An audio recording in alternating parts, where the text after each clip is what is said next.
With all the new talent breaking out at first base, is Bryce Harper even a top 3 first baseman anymore?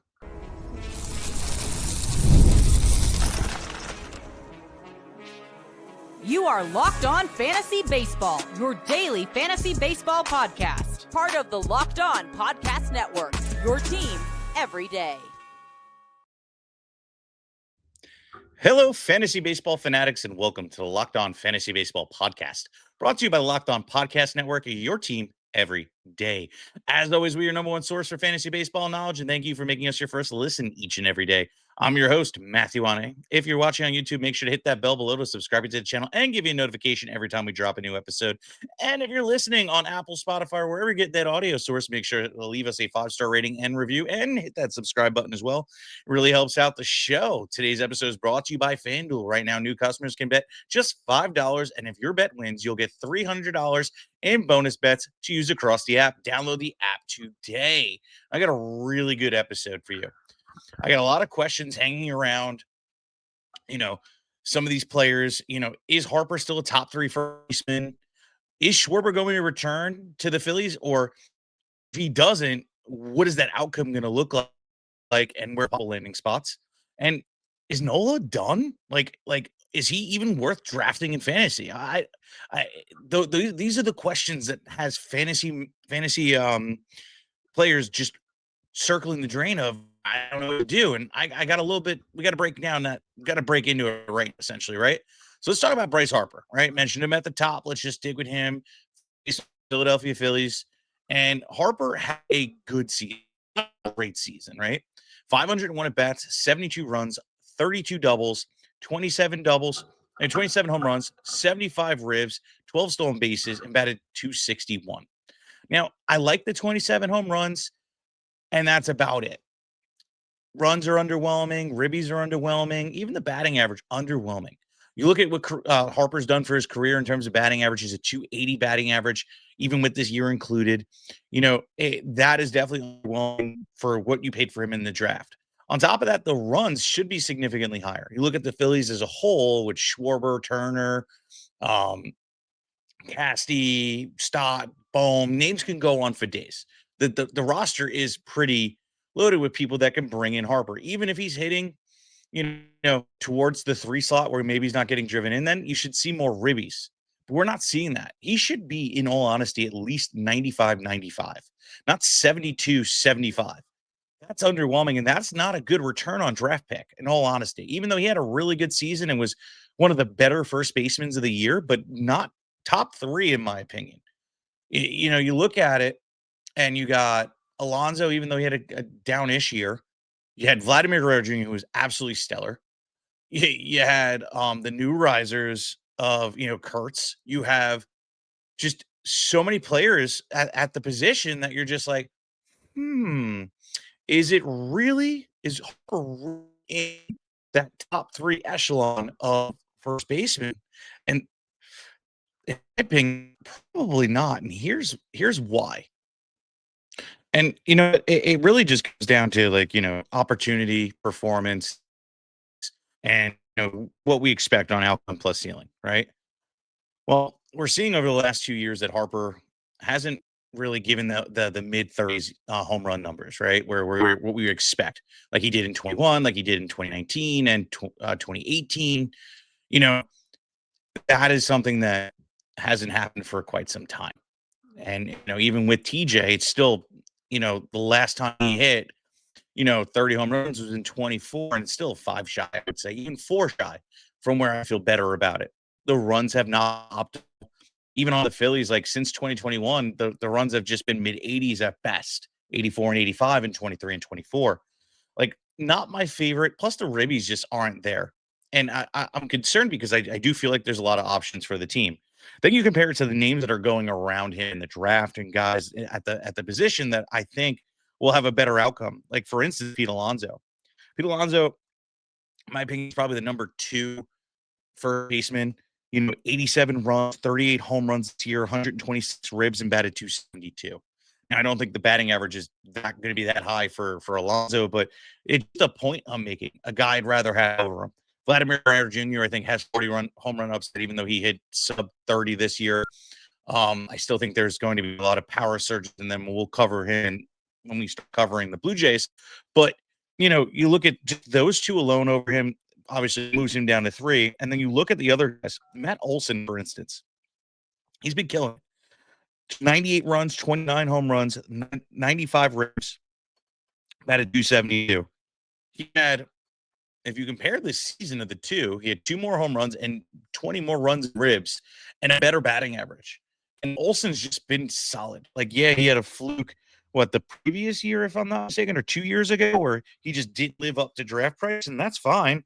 But back-to-back years of 29 home runs, back-to-back years of 90-plus ribs, the batting average in 24, I thought it was a fluke. He's always been like a 270 hitter. And the runs finally returned. You look at that, okay, that pushes him out. Then you got guys like Nick Kurtz, who defy all odds and seem like, okay, going to have a stellar career in terms of power. Like, he obviously has, the Pete Alonso kind of upside. And he showed up batting average, but I don't believe that's really real. And we talked about that. I think we'll see some negative regression, but still better than 260, I would say. But he just had a monster year, even on a team that honestly is not impressive at all. And you just start looking and you keep seeing Harper fall down in the first baseman rankings. Now those I feel are the 4 guys I just talked about. Vlad, Alonso, Olson, Kurtz are all in discussion for top 4. Does Harper even fall in the top 5? And that's another question you got to ask too. Are you drafting Vinny Pasquantino over him, who had way more ribs and home runs and had similar batting average? So, like, that's the thing. Like, do you think you get more out of Pasquantino? Probably not. That's where I start tearing off. Maybe he's 5. Freddie's definitely not in the consideration. But then there's this performance from Raphael Devers too, who had a good season: 99 runs, 35 bombs, 109 ribs, batting 252, and he kind of figured it out once he got off of Boston. So, Devers is also in the mix to be over Harper, if we could see him repeat it again, because it's not a new year, new team. He did that midseason and performed and actually got better. So for me, if Devers retains first base eligibility, I'm kind of leaning more him. Then you look at just like that as a whole, and it's like, okay, is Harper going to, continue to be even do this? Well, I will say this. Where do I stand on him versus Devers? I'm leaning Harper. All the other signs point to positive regression in power, positive regression in just overall performance. But one thing I will say is we always see his stats look good, even the underlying stats, but they haven't reflected on the stat sheet these last couple of years in terms of runs and ribs, and not without opportunities. The Phillies are notorious for leaving guys on base, and Harper's part of that problem, in all honesty. And that is my issue with him. Like, there needs to be more output from him in terms of those categories and stop leaving so many guys on base. So we need to see more. I'm still going to pick him over the Devers and stuff. I think I'm going to pick the other 4 over Harper. So he falls into the 4th overall first baseman, 5th overall first baseman for me. And I don't know if we're going to be paying that price. I think he might have to go higher, so because of the name value, but he's going to be 33 this year as well. So if he's creeping up in the top 24 picks, he might even be on my bust list, because I don't think he's worth that high of a pick at this moment in time. He's going to have to do something to change my mind. But I spent a lot of time on Harper, valid so, because it's an important name. But coming up next, I'm going to move a little bit faster. We're going to be talking about Trey Turner and his amazing season, and can he repeat it? And Kyle Schwarber, will he even return? And what those possible outcomes could be? All coming up next.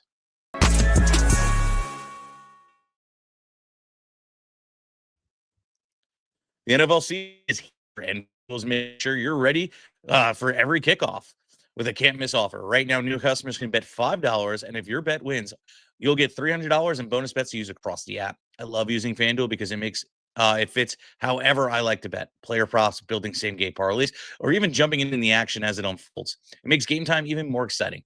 Whether you're watching your team or just keeping an eye on your fantasy lineup, it's quick, easy, and the best way to add a little bit more energy on Sundays. So you ready to play? Download the FanDuel app today. Just visiting FanDuel.com to get started. At FanDuel.com and place your first $5 bet. And I got a bet for you.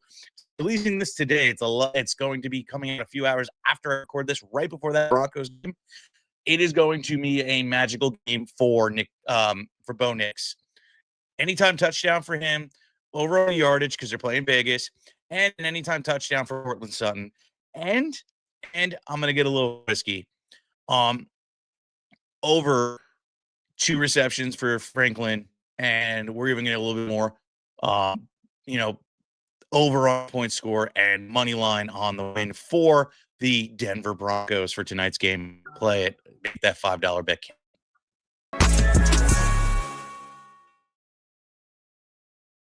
And all right, we are back in it, and I promise to move a little bit faster, but it is what it is. We got Trey Turner up on the horn, and Trey Turner had a great season. Truly, looking like, a guy that we are going to be valuing quite some time. And I love this. The stolen base numbers are up, and it's been something that's been gone, that was missing out of his game last year, that I'm really happy to see return. So 59 at bats, 94 runs, 31 doubles, 7 triples, 59 ribs, 36 stolen bases, and batted 304. Now the ribs are definitely underwhelming. I would love to see that hit 80. It would make his draft price that much better. But if you paired it with the batting average and the stolen, you were super excited. The power needs to come back because, he needs to hit, 25 home runs at minimum to return on a draft price of where I think he's going to be drafted this year, and which also could make him undraftable for me if the price gets a little too high. Now, we look at just his contact and things like that. I don't know if we see a power surge from him in his power regressions.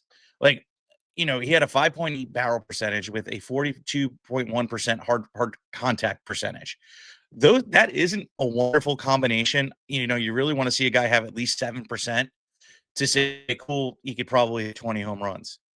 So for me with Turner, if I don't see, like, I just can't draft him as high as I think he's going to go this year because we're seeing the stolen base numbers with really good batting average. I think we're going to have to take a step back from him as well. The whole, and this is not as a player or a real fan, is a real baseball, but as a fantasy community, like Turner not hitting the home runs, just take down his value. Mid-20s was the true baseline when he was being drafted as the number 1, number 2 overall pick in fantasy baseball. He's done it once where he's had over 25, closer to 30 home runs at 28 and 21. In 23 at 26 home runs in that in a full season, which was wonderful. And that was an elite year. The batting average definitely took a dip that year. I need to see a little balance. I need to see 25 home runs with the stolen base numbers and the batting average at 275, 280 for him to be worth a top 2 pick. He's also going to be a top 3 shortstop most likely going into the year. And that's also going to hurt because shortstops get a boost over the last couple years. Trey Turner might be a trap if the power doesn't come back. So we're going to have to decide on that as we get in. But again, no power, no 20 home runs, and honestly, for him to even be as high as I think he's going to be, top 36, top 24 pick, it really, really should be 25 to 30 home runs, that kind of range for that kind of price. So therefore, he might be a bust as well, not because he's a bad player, but because he's not going to return on the value. And there's other players around him that are going to have better outputs and return on the draft pick. And you'll be happy I had them. So just something to think about, a different perspective on, drafting at that position and drafting a guy with some question marks. But let's move on. So Kyle Schwarber, who is now currently a free agent and is tied to a lot of teams. A lot are saying he's going to return to the Reds. The Dodgers are obviously after. The Yankees are obviously after him. Other teams are after him. And that's the question of what is my expectation? Well, this was a contract year. I think that explains part of the reason why he went off so hard. He wanted to get paid. A guy that hits 56 home runs in a season, it normally aligns with contract year. Hey, I want to get paid. A magical season. It was absolutely impressive. The 240 batting average, is perfect. When a guy hits you 56 home runs, you don't care, especially with 130 ribs and 111 runs. Like, absolutely stellar. I love owning him this year. He was a guy that was in my top 12 at the position at outfielder. And the question is, does he return? Does he have some negative regression? And the answer is yes. I mean, I don't think what he did is sustainable. You know, he's definitely a 40 home run hitter and has had mid 40, what do you call it, mid 40 output multiple years in a row in 22 and 23. And, that's all great, but it's just interesting to see that this massive career high season at age 32 and then expect him to do that again. I think 40s is definitely in a realm of possibilities. But the question is, what team is he going to? And what does that upside look like? Well, best fantasy line return, there's two. Right? Staying with the Phillies, right? Because then I don't have to worry about new year, new team, and that rule being applicable. And the second best would be him returning to the Reds and playing Cincy again, because Great American Hitter Park would be amazing for half his games.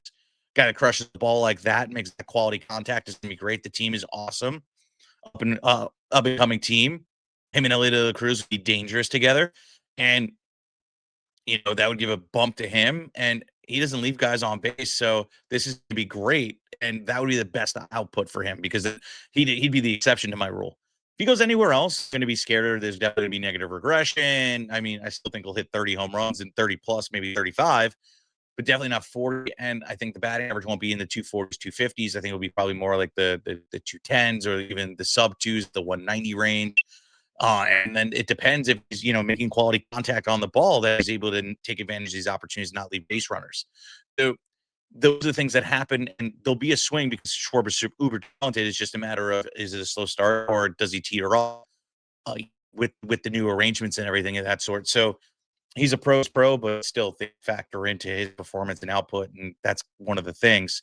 But TBD on him. Obviously, best case return to Philly. Second best case would go to Cincy. Everything else, going to come down and draft price. Let's move on. Let's talk about Bryson Stott, a guy I liked coming into this year that I thought, okay, maybe the injury kind of played into his down performance in 24 after the hot start. But unfortunately, he just could not be relevant enough for anybody. He was a good streamer at times, but not somebody you wanted to start all season. 499 at bat, 66 runs, 22 doubles, 3 triples, 13 bombs, 66 ribs, 24 stolen bases, batted 257.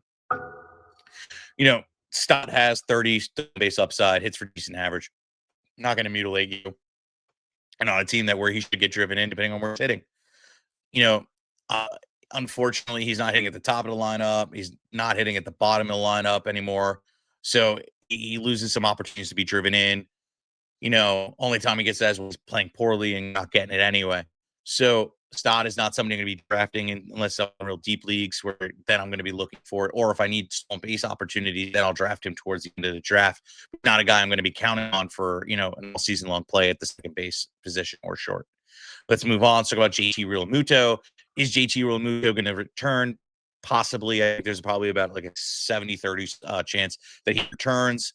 The thing is, is he really good for fantasy? And even though he had that amazing second half where he absolutely went off and went on a tear, is he able to repeat that? Because, one, this is a contract year.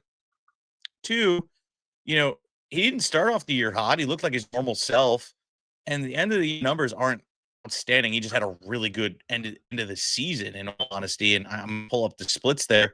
But, I don't know how much I'm going to buy into him position, being that, he played a good chunk. He had 502 at bats, only had 57 runs and 52 ribs with 12 home runs. That's not a guy I want to draft at the price of where he might be going. And when I say he had a good end of the season, July was stellar, batting 354. August was awesome too, with 250 and 4 home runs. But those were his best 2 months. Everything else was kind of meh. And June was decent batting, power mixed in. I don't think he's a viable fantasy catcher anymore. He's a really good, baseball player at the end of the day. But JT Realmuto for fantasy, I think, is an absolute undraftable player for me. So if he's going anywhere in the top 10 of the position during draft season, I ain't touching him with a 10-foot pole. Somebody else can have him, no question. JT Realmuto for me is absolutely irrelevant at this point for fantasy baseball. Coming up next, we're going to talk about pitching. Is Ranger Suarez going to return? Can we count Christopher Sanchez as a top 12 pitcher next year? Is Zack Wheeler going to be just fine? That and more coming up.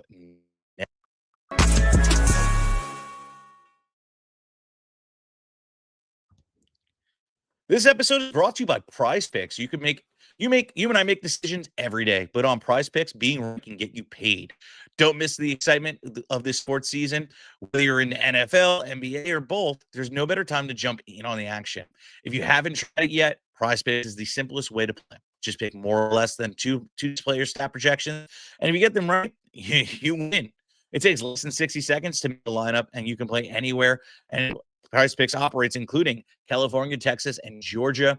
I've been using Prize Picks during both football and NBA tip-offs, and I see my predictions just play out. It's absolutely wonderful. The new stack feature in same game is a game changer. You know, you can pick now more on stats, points, and assists, and threes, and on the same lineup, which is absolutely awesome. You pretty much just place a bet on one single player. And I bet place a lineup on a single player. Plus, if one of your players leaves early in the injury, it doesn't just kill your lineup. It saves and it saves you from the loss. Download the PrizePick app today and use the code Locked On MLB and get $50 in lineups after you play your first $5 lineup. That code is LOCKEDON MLB for $50 off. $50 in lineups after you place your first $5 lineup. PrizePicks, it's good to be right. All right, let's get into it. Ranger Suarez. Is Philly going to have him return? I think not, in all honesty. They're too locked in with Aaron Nola, who, a little hint into what's coming up later, bust. He hasn't been able to figure it out. Too much money spent on him. They're pain coming in the end. And Luzardo panned out way too well for them not to keep him. And then you still have, Wheeler and Sanchez. So there's no room for Suarez, even if they wanted to. Where Suarez end up? That's the question. There's a lot of teams. Cubbies are a nice landing spot. Yankees are a nice landing spot. There's places for Suarez. It's just a matter of, where he goes and what his fantasy value is going to be. Obviously, new year, new team kind of type thing. And Suarez also never been a picture of health either, so he always comes at a risk, even though he pitched 157 innings this year. We need to see at the end of the day what he's going to do for us and where he lands. Best landing spots, in all honesty, Padres, Yankees, Cubbies, if they're able to hang on to Tucker, those are the best kind of landing places. I could also see him going to Kansas City, oddly enough. That wouldn't be a bad lineup to end up in. So it depends. But he's not going to be a top 36 arm for me, being that he's going to be on a new team. And that also depends on what team he lands on too, as how will tamper or get me more excited on his expectations for 2026. Let's move on. Let's talk about Christopher Sanchez, who had a monster season. Super impressed. Knew it was coming. Not this good, but knew the breakout was here. 202 innings pitched, 212 strikeouts, a 2.50 ERA with a 106 WHIP. Absolutely incredible season. Played 32 starts. Didn't miss a single game. Loved it. He was incredible. Everything about what he did is 100% repeatable. Look, he struck guys out 26.3% of the time and only walk guys 5.5%. Right there, that is super repeatable. The walk to strikeout out ratio, that is repeatable. That says, hey, I'm doing X on the mound. I did it for a whole season, and it is a repeatable thing, especially when you got movement and stuff like that on your pitches. Then you look at how often he created a whiff and how often he got guys to chase. A 31% chase rate and 30.4 whiff rate explains the strikeout numbers and explained why he did so well. Then you see how he suppressed hard contact because he only allowed hard contact 39.8% and average exit velocity against his fastball was 89 miles an hour. Great. Plus, he produced ground balls at a super effective rate at 58.5%. That is another bonus and a plus in his category for repeating what he did. Having a stellar ground ball percentage like that. Now, obviously, that's super high. That's going to be some negative regression. But even if it comes down to, 52, 49%, that's still elite. And that still helps him repeat. Now, the 250 ERA, I don't think is repeatable. I think he's more like a 3 to 315 ERA, still stellar. And I think the strikeout and innings are repeatable as long as he doesn't get injured, essentially. So Christopher Sanchez, is he a top 12 pitcher? He's right on the cusp, I feel. He should be, depending on who's out with injuries, etc. Today, if I was drafting, probably about 14. I haven't done my rankings yet, but that's probably where I'm going to see him, is around 14. And I think that's a fair price. Now, as injuries come in, because they come in, unfortunately, it's part of playing fantasy, then he might get bumped up into the top 12. But I think Christopher Sanchez, an outright amazing talent, needs to be drafted high. SB2 is perfect. And as injuries roll in, he might end up as an SP1. Let's move on. Let's talk about Zack Wheeler. If Zack Wheeler's healthy, we're drafting him. He had a blood clots removed, and here we are. He missed the end of the season. He should be ready for, opening day of spring, which is awesome. So ultimately, yeah, I'm going to draft him everywhere. He's going to be a top 2 pitcher for me, possibly 3 now, because you have Scoobs and you have Skeens, who are your 1, 2, in my opinion. So Wheeler's like your 3. And I think that's just fine. I think unless I hear otherwise or he gets hurt, I'm drafting him there no matter what. So Wheeler for me is great. If he falls any lower, awesome. That's even better for you. That means you're going to be able to take advantage of the dip, and that's awesome. So for me, absolutely, I'm drafting him. I have all confidence. Let's move on. Jesus Luzardo had a fantastic season. Now, how do you gauge him and his performance? That's the question, because he came out, was stellar. Um, Luzardo was just a guy that Dom and I were touting. Hey, you need to get on your team, right? Like, we knew it was going to happen. Kid's uber talented, and when he was on, right? The ERA does not reflect the performance, and we'll get into it. 183 innings pitched, 216 strikeouts, a 392 ERA with a 1.22 WHIP. Now, the FIP 290 was FIP fielding independent pitching. If you had an average defense behind you, this would be your ERA. Now, Phillies do have some holes in the defense, and that's a whole nother argument for a whole nother day. Now, besides FIP, you look at his xERA, that's a 331. That I actually feel is more obtainable. Even a 3.5. That's stellar. He's a top 36 pitcher for me. No question. I think that, he's done it now. We've seen him do it. I think it's obtainable. I think the team is behind him, and he's got good players around him that are going to help him stay good, stay as this elite, and hopefully he can get a little bit more movement on his fastball, and we might even see a better performance. But, he is just awesome. Gets guys to chase 30.4% of the time, creates whiffs 30.8%, strikeouts guys 28.5%, and walks guys 7.5%. I'd like to see that a little bit lower, probably more closer to 7, but I'm not mad at it. The strike ratio, the strikeout percentage, and that together still phenomenal and repeatable. This is his MO. Suppresses hard contact, only allows that 37.1% of the time. And you mix that with barreling percentage of 6.6, and that is great. Not giving up quality contact at a whole season, and then really suppressing the hard contact mixed in with it. That's a great percentage that says, hey, this is repeatable, along with the walk and strikeout percentage. Like, love it. I just need him to produce more on the ground ball percentage. 42.7% of the time. That needs to get up to 45, and then he will be amazing. And it's not a big jump. Produce a little bit more ground balls, and you know what? You're going to be in a lot better position. I mean, especially since it's a smaller park, that's where you don't want to allow fly balls as much. But fly balls are bad either, because it's 25.3, and you produce more ground balls with it, and you're in a great spot with Jesus Luzardo to get some serious return on that draft pick. So top 36 pitcher, closer to 36, but still. Let's move on. So about Aaron Nola, I want to fit him in quick because he's an important one here. Aaron Nola as a whole, I think, is washed.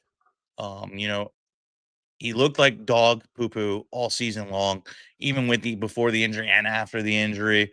Nothing was there for him. It's been 2 years in a row where he's just been really bad.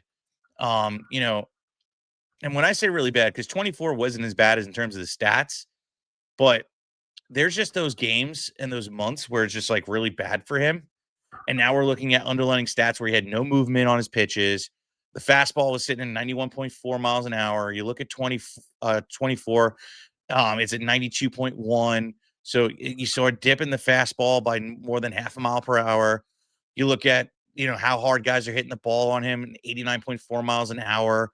He's allowing guys to barrel 9.1%, which just for a perspective of a hitter, if they barreled 9.1%, that would be elite or on the verge of elite. Mixing that in with, hard contact at 43.3%.